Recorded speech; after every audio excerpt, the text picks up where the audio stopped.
Shivam Dubey finisher नहीं है, वो हथियार है, वो उससे कहीं बड़ा है। सुनील गावस्कर साहब भाई टीम इंडिया के लेजेंड हैं। उन्होंने बड़ी बात बोली है शिवम दुबे के लिए, कहा कि ये लेट ऑर्डर हिटर है, नहीं अभी उससे कहीं ज्यादा है। इसे फिनिशर है, नहीं नहीं नहीं अभी उससे कहीं ज्यादा है। वो T20 इंटरनेशनल में अब टीम इंडिया का एक बड़ा एसेट है जिसके तौर पर उसने शेप ली है। भाई इंडिया हारी है, लेकिन बावजूद इसके शिवम दुबे ने जो किया वो काबिल तारीफ है। और ऐसे में गावस्कर का मानना है कि T20 वर्ल्ड कप से पहले टीम इंडिया के इस खिलाड़ी का बैट और बॉल दोनों से जो ग्रोथ है वो टीम इंडिया के लिए सबसे बड़ा पॉजिटिव बनने वाला है। सोचिए 50 रन से आप हारे हो, वो 50 रन जो आपकी दूसरी सबसे बड़ी हार है, लेकिन बावजूद इसके जिस तरीके से उन्होंने बैटिंग की दोस्त कमाल था। 15 बॉल में 50 चढ़ दी।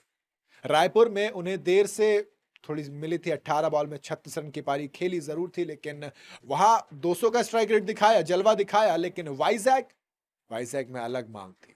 इंडिया 4 विकेट गिर गए थे 63 रन पर, लड़ाई चल रही थी। जब दुबे मैदान पर उतरे तो रिंकू सिंह आउट होने से भरोसेमंद सपोर्ट नहीं मिला। मैच के बाद स्टार स्पोर्ट्स से बात करते हुए गावस्कर ने इस बात पर जोर डाला कि दुबे ने प्रेशर को कैसे संभाला, यह सबसे ज्यादा इंपॉर्टेंट है।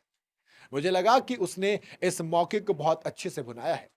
गावस्कर साहब ने कहा कि जैसा कि आपने कहा, जब आप छठे या सातवें नंबर पर बैटिंग करते हैं तो शायद आपको इंडियन मजबूत बैटिंग लाइनअप के खिलाफ 3 या 4 ओवर खेलने को मिलते हैं, लेकिन इस बार इंडिया ने बैटिंग के लिए विकेट जल्दी गंवाए और उसे जल्दी बैटिंग के लिए आना पड़ा। यानी कि वो जो आखिरी 18 बॉल में 36 वाला था उससे कहीं बड़ी पारी थी, इसलिए उसने पहली बॉल से अपने इरादे दिखा दिए। वो पहली बॉल से 6 बहुत लंबा जो मारा था वो सीधा दूसरे टियर तक गया था, और वो एक स्टेटमेंट थी जो देने की कोशिश की गई थी। दुबे ने जिस तरीके से एकदम शिफ्ट किया तो दोस्तों कमाल था। विशाखापट्टनम में दुबे की पारी ने उनके रोल में क्लियर शिफ्ट को मार्क किया है। उन्होंने मिचेल सेंटनर की बॉल पर छक्के के साथ शुरुआत की और दूसरे छोर पर विकेट गिरने के बावजूद भी अटैकिंग स्पिरिट को रखा। अक्सर किसी ऐसे शख्स के तौर में उसे लेबल किया जाता है जो खास तौर से स्पिन के खिलाफ पनपता है। दुबे ने दिखाया कि वो पेस के खिलाफ उतने ही नुकसानदेह हो सकते हैं। उन्होंने सिर्फ 15 बॉलों में 50 जड़ी, जो T20 इंटरनेशनल किसी भी इंडियन की तरफ से तीसरी सबसे तेज 50 है। ऐसे में सुनील गावस्कर ने कहा कि जब आप इस तरह के शॉट को जल्दी मारते हैं तो आपका कॉन्फिडेंस बढ़ जाता है। वो दिखाता है कि आप खुद पे कितने कॉन्फिडेंट हैं। वो जानते हैं कि अगर वो कनेक्ट करते हैं तो बॉल स्टैंड में जा रही है, क्योंकि उसके पास वो ताकत, वो बैट स्विंग और वो टाइमिंग है। ये इंडिया के लिए तीसरा सबसे तेज 50 था, जो रिमार्केबल है। आप युवराज सिंह, अभिषेक शर्मा और अब शिवम दुबे के बारे में बात कर रहे हैं, तो ये इंपॉर्टेंट है। ये बताता है कि वो सिर्फ एक फिनिशर नहीं है, वो उससे आगे निकल चुका है। ये टैग अब उसे ना दें।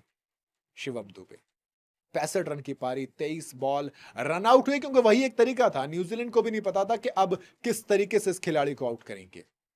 गजब की फॉर्म है, दोनों मैचेस में रन बनाए। वर्ल्ड कप से पहले इंडिया के लिए एक खुशखबरी नहीं तो क्या है कि आपका जो फिनिशर है, जो आपका लेट ऑर्डर बैटर है, अटैक करने वाला, वो 15 बॉल में 50 जड़ रहा है। वो रिकॉर्ड बना रहा है। उसने ईश सोधी के ओवर में 28 रन जोड़ दिए। पहली बॉल पर डबल, फिर चौका, फिर छक्का, फिर चौका, फिर छक्का, फिर छक्का, 3 छक्के, 2 चौके और 1 डबल। ईश सोधी भी कह रहे होंगे भैया क्या चल रहा है, भैया इतिहास रचा जा रहा है। युवराज सिंह 12 बॉल में 50 जड़ी थी। अभिषेक शर्मा ने अभी पिछले ही मैच में 14 बॉल में 50 जड़ी थी, तो शिवम दुबे ने अब 15 बॉल में 50 जड़ के इतिहास रच दिया है ना। 282.6 का strike rate, third fastest 50 for India, third best strike rate एक इनिंग के अंदर इंडिया के लिए इन्हीं के पास है। थर्ड मोस्ट रन, एक ओवर के अंदर सबसे ज्यादा रन बनाने के मामले में भी अभी नंबर 3 पर आ गए हैं। तो शिवम दुबे कमाल की पारी है। तो मुझे लगता है कि हाँ, वाकई में गावस्कर साहब की बात सही है। बाकी आप क्या क्या कहना है बताइए कमेंट के अंदर।